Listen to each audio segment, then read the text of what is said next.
It doesn't begin with force.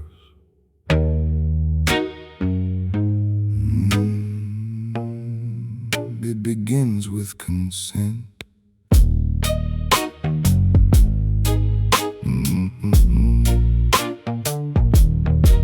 You're given a language before you can question the claim. Trained in a method before you can measure the same.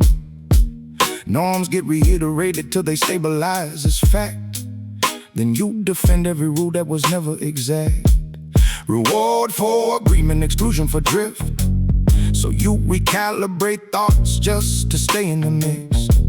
Consensus mistaken for something that's true, just because everyone mirrors a similar view. Patterns don't form without motive or aim.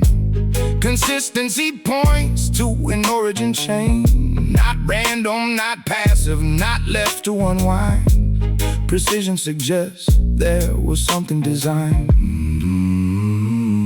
We didn't choose what shaped our minds. It was there before we knew to try.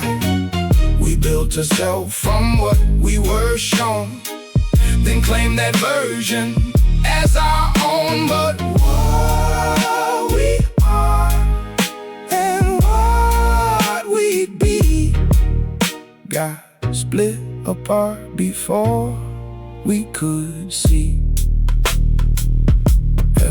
Information is filtered, then sequenced with intent.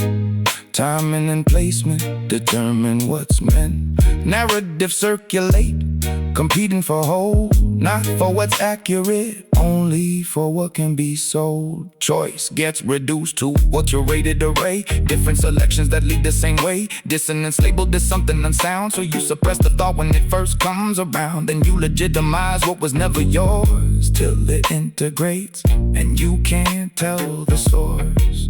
If constraints were removed, would it look the same? Would millions converge without pressure or aim? If everything's natural, answer this then. Why does it replicate pattern again and again? No, we didn't choose what shaped our minds. It was there before we knew to try. We built a self from what we were shown, then claim that version as our own. But what we are and what we'd be got split apart before we could